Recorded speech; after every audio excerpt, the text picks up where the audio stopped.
السلام علیکم ورحمۃ اللہ وبرکاتہ۔ عزیز جانباً، اپنے والدہ محترمہ کے برسی کے موقع پہ چند باتیں کہوں گا۔ ماں جنت کا سایہ جو چلا گیا، والدہ مرحومہ مدینہ خاتون کے نام، یاد مدینہ خاتون مرحومہ۔ 1 سال گزر گیا مگر محبت آج بھی زندہ ہے۔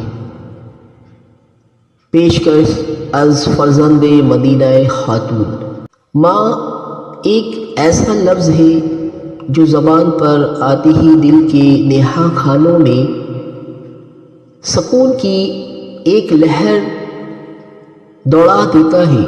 ماں وہ ہستی ہے جس کے قدموں کے نیچے جنت رکھی گئی۔ ماں کا وجود گھر کی رونق، اولاد کا سکون اور دل کا قرار ہوتا ہے۔ آج جب مدینہ خاتون مرحومہ کو ہم سے جدا ہوئے 1 سال گزر چکا ہے، دل آج بھی ان کی دعا، ان کی مسکراہٹ اور ان کی آواز کو ترستا ہے۔ گھر میں اب بھی ان کی خوشبو محسوس ہوتی ہے، لیکن وہ ہستی جس نے ہر دکھ پر مسکراہٹ بخشی آج صرف یادوں میں ہے۔ آج ہم یہاں ایک ایسی ہستی کی یاد میں جمع ہوئے ہیں جس کے جانے سے دلوں میں ایسا خلا پیدا ہوا ہے جو کبھی پر نہیں ہو سکتا۔ وہ ہستی جس کے قدموں تلے جنت رکھی گئی، جس کی دعائیں ہمارے لیے دنیا و آخرت کی کامیابی کا سبب ہے، وہ ہستی ہے ماں۔ ماں وہ لفظ ہے جو زبان پر آتے ہی دل کے نہا خانوں میں روشنی بھر دیتا ہے۔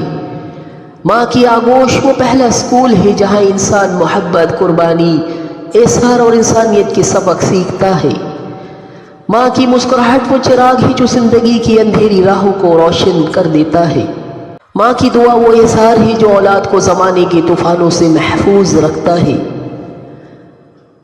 آج جب مدینہ خاتون مرحومہ کو ہم سے جدا ہوئے 1 سال گزر چکا ہے تو دل آج بھی ان کے پیار، ان کی مسکراہٹ، ان کی نصیحتوں، ان کی خوشبو اور ان کے سائے کو یاد کرتا ہے۔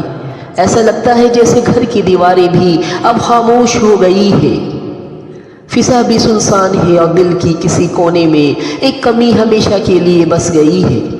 ماں کی عظمت کا بیان انسان کے لفظوں میں ممکن ہی نہیں۔ اللہ تعالیٰ نے ماں کی محبت کو اپنی رحمت سے تشبیہ دی ہے، کیونکہ اس کی محبت بے لوث ہے، بے غرض اور خالص ہوتی ہے۔ ماں وہ ہے جو راتوں کو جاگتی ہے تاکہ اولاد چین کی نیند سوئے۔ وہ خود بھوکی